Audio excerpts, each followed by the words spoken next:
Assalamualaikum warahmatullahi wabarakatuh. Perkenalkan, nama saya Mega Ramadanustia dengan NIM 23307110119, mahasiswi Ilmu Administrasi Publik Fakultas Ilmu Sosial, Universitas Muhammadiyah Kota Sukabumi. Dalam video ini saya akan menjelaskan analisis terkait kebijakan penataan kawasan kumuh perkotaan di Indonesia dengan fokus studi komparasi antara Kota Sukabumi dan Kota Semarang. Urbanisasi yang masif di Indonesia menciptakan tantangan besar bagi kota-kota.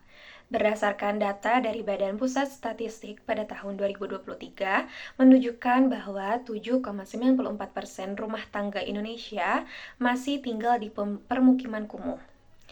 Kondisi inilah yang mendesak pemerintah untuk mengambil langkah strategis melalui kebijakan yang terencana dan berkelanjutan.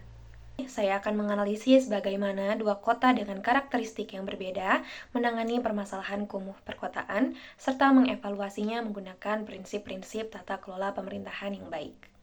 Yang pertama, saya akan menjelaskan gambaran umum tentang kebijakan penataan kawasan kumuh di Indonesia melalui program Kotaku. Jadi, program penanganan kawasan kumuh di Indonesia sudah dimulai secara masif sejak tahun 2016 melalui program Kota Tanpa Kumuh atau Kotaku, yang merupakan bagian dari National Slum Upgrading Project, dan program ini didukung pendanaan dari World Bank, ASEAN Infrastructure Investment Bank, dan Islamic Development Bank. Tujuan utama dari program ini adalah untuk mewujudkan gerakan 100-0-100, yaitu 100% akses air minum layak, 0% permukiman kumuh, dan 100% akses sanitasi layak. Program ini mengintegrasikan 7 indikator kumuh. Yang pertama, kondisi bangunan, yang kedua, jalan lingkungan, yang ketiga, air minum, yang keempat, drainase, yang kelima, pengelolaan air limbah, yang keenam, pengelolaan sampah, dan yang terakhir itu adalah proteksi kebakaran. Dan meskipun program NSUP Kotaku ini yang didanai donor berakhir pada Juni 2023, penanganan kawasan kumuh ini tetap berlanjut melalui komitmen pemerintahan pusat dan daerah. Dalam RPJMN tahun 2025 sampai 2029, pemerintah menetapkan target akses hunian layak ini meningkat dari 67% di tahun 2025 menjadi 74% di tahun 2029 dengan fokus pada 261 kabupaten atau kota prioritas. Selanjutnya saya akan menjelaskan bagaimana implementasi kebijakan penataan kawasan kumuh di Kota Sukabumi terlebih dahulu.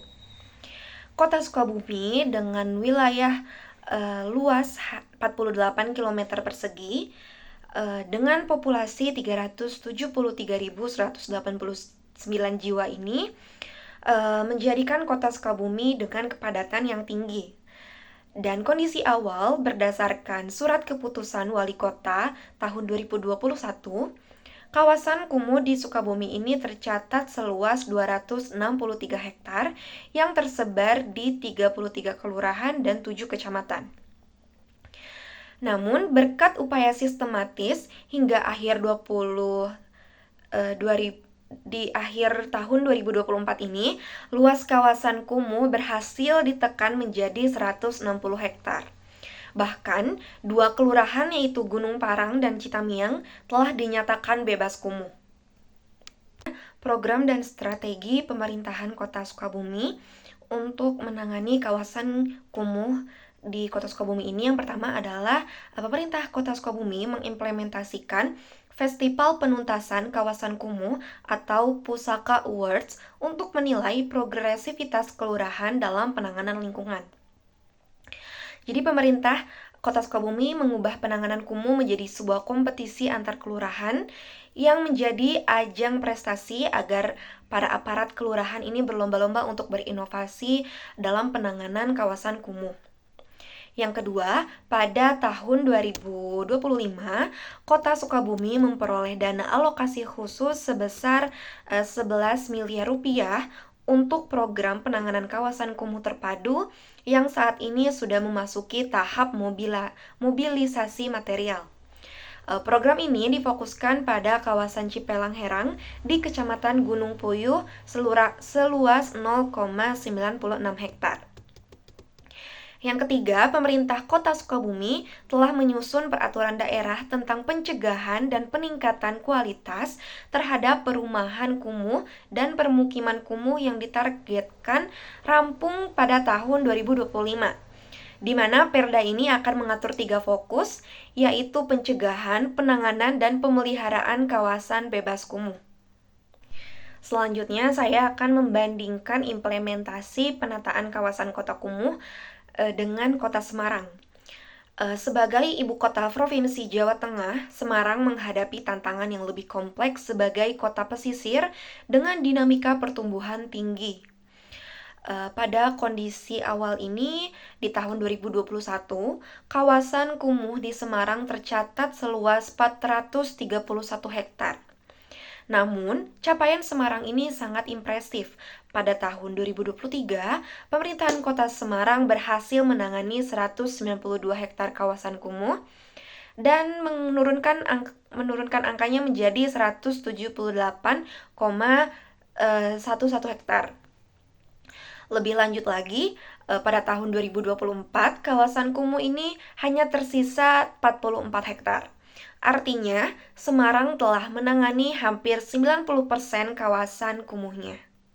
Program dan inovasi yang dilakukan oleh Kota Semarang dalam penanganan kawasan kumuh ini, yang pertama, Kota Semarang melakukan normalisasi sungai sebagai strategi utama.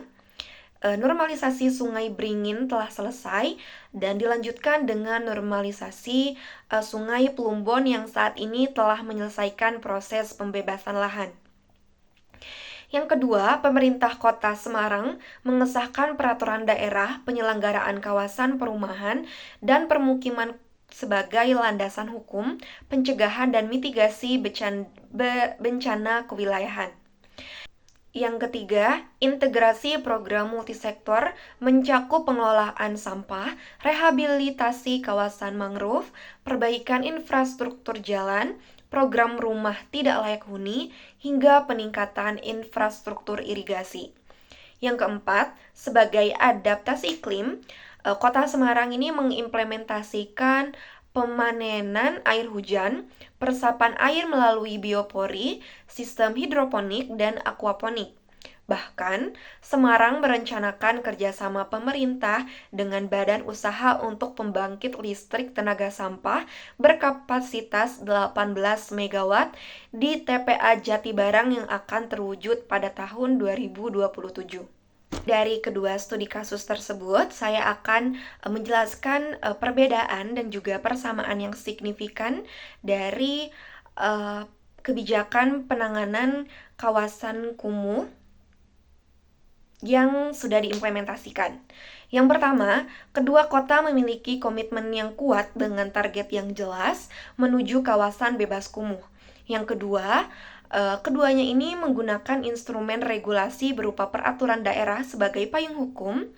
Dan yang ketiga, keduanya melibatkan pendanaan multisumber dari APBD, DAK, dan dukungan provinsi. Yang keempat, keduanya menerapkan pendekatan holistik yang tidak hanya fokus pada infrastruktur fisik, tetapi juga aspek sosial ekonomi masyarakat. Dan untuk perbedaannya ini bisa dilihat dari segi skalanya, di mana Semarang menangani area yang lebih luas dengan capaian lebih agresif, yaitu menangani 387 hektar dalam 4 tahun, sementara Sukabumi menangani 103 hektar dalam periode yang sama. Dan dari segi pendekatan, Semarang ini lebih fokus pada intervensi struktural berskala besar seperti normalisasi sungai dan kolaborasi dengan sektor swasta melalui KPBU. Sementara Kota Sukabumi lebih menekankan pada pendekatan bertahap, partisipasi melalui kompetisi antar kelurahan dengan Pusaka Awards, dan pemberdayaan masyarakat. Selanjutnya saya akan menjelaskan analisis implementasi dari kedua kota menggunakan prinsip-prinsip tata kelola pemerintahan yang baik. Yang pertama, dari segi prinsip partisipasi, Kota Sukabumi ini telah menerapkan partisipasi melalui musrenbang kelurahan dengan 21 RW, melaksanakan rembuk warga yang menghasilkan 200 usulan program, dan juga Festival Pustaka Awards untuk mendorong kompetisi sehat antar kelurahan. Sedangkan Semarang mengimplementasikan partisipasi ini melalui kolaborasi dengan Bank Sampah Mawar Merah, rehabilitasi mangrove oleh Bapak Sururi yang dianugerahi Kalpataru, serta keterlibatan BRIN, akademisi, dan pengusaha. Namun, partisipasi masyarakat di Semarang lebih bersifat mobilisasi untuk mendukung program pemerintah.